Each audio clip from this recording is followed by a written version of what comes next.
नमस्कार, आप देख रहे हैं हल्ला बोल टीवी। मैं हूं सुशील कुमार सिंह।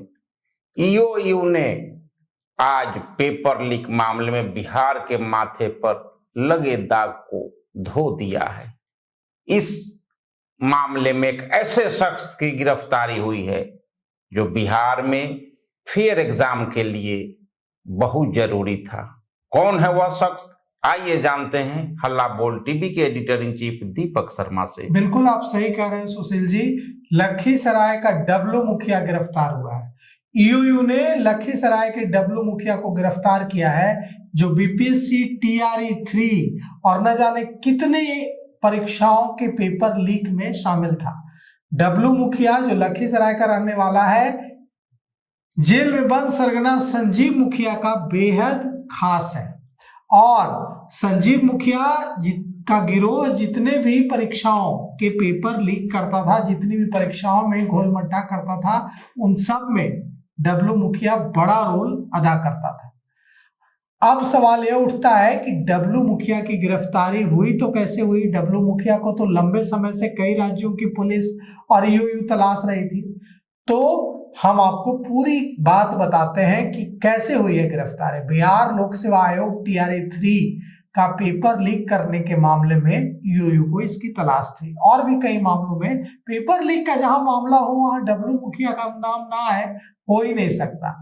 तो कई मामलों में फरार चल रहे प्रवीण सिन्हा उर्फ डब्लू मुखिया को ईओयू ने पटना से गिरफ्तार किया है।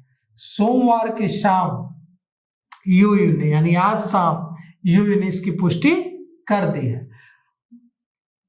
ईओयू को सूचना मिली थी कि डब्लू मुखिया यानी प्रवीण सिन्हा पटना आने वाला है, और उसके आने की जब जानकारी ईओयू के हाथ लगी तो ईओयू ने पूरा जाल बुन दिया।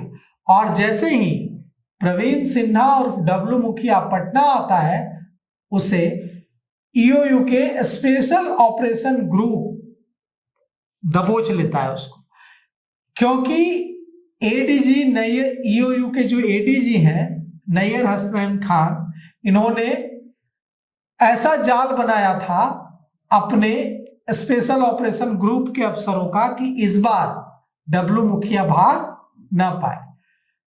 पूरी इनपुट थी और करबिगहिया इलाके में डब्लू मुखिया आया, पटना के करबिगहिया इलाके में, और उसे पकड़ लिया गया। अब हम आपको बताते हैं कि डब्लू मुखिया का संजीव मुखिया से क्या ताल्लुकात है। प्रवीण सिन्हा उर्फ डब्लू मुखिया लखीसराय के मानिकपुर थाना के कोनीपार गांव का रहने वाला है। इसके पिता का नाम अरुण कुमार है। जेल में बंद नालंदा के रहने वाले परीक्षा माफिया संजीव मुखिया का यह बेहद खास आदमी माना जाता है, और उसका राइट हैंड इसको माना जाता है डब्लू मुखिया को।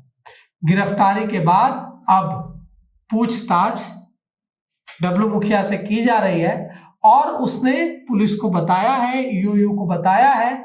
ईओयू को जो जानकारी दी है वो और हिलाने वाली है। ईओयू को उसने बताया है कि वह 2015 से संजीव मुखिया के गिरोह में जुड़कर काम कर रहा है और प्रतियोगिता परीक्षाओं में पेपर लीक कराने का काम करता था।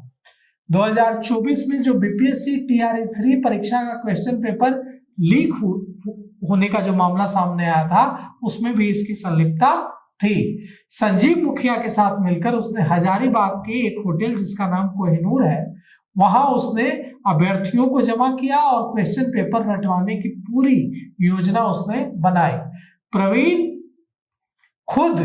सिन्हा 5-6 स्कॉर्पियो से करीब 30 अभ्यर्थियों को हजारीबाग लेकर गया था, और वहां होटल में, कोहिनूर होटल में, उन सबको सवालों की और जवाब रटवाए गए। जब वहां पुलिस ने छापेमारी की तो भागकर लखीसराय चला गया, और तब से पुलिस उसे ढूंढ रही थी। कई मामलों में डब्लू मुखिया की तलाश थी ईओयू को, पुलिस को, और उस पर बिहार में ही नहीं दूसरे राज्यों में भी मामले दर्ज होने की सूचना है। लेकिन लगातार वो फरार चल रहा था और पुलिस उसे दबोच नहीं पा रही थी। इस मामले में अब ईओयू को बड़ी कामयाबी मिल गई है। संजीव मुखिया तो पहले से ही गिरफ्तार हो चुका है, और अब डब्लू मुखिया भी गिरफ्तार हो गया है। तो जैसा कि सुशील जी ने शुरू में कहा था कि डब्लू मुखिया की गिरफ्तारी इसलिए जरूरी थी क्योंकि भविष्य में होने वाले जो एग्जाम्स हैं, चाहे वो प्रतियोगी परीक्षा हो या दूसरे परीक्षा हो, वो फेयर हो, कदाचार मुक्त हो, उनमें अब क्वेश्चन पेपर लीक होने का खेल ना हो। इसलिए जरूरी है कि डब्लू मुखिया और संजीव मुखिया जैसे लोग जेल की सलाखों के पीछे रहें। अब देखते हैं कि डब्लू मुखिया ईओ को किस तरह की जानकारी देता है और उससे कितने राज खुलते हैं। तो अभी तक के लिए इतना ही। देखते रहिए हल्ला बोल टीवी। धन्यवाद।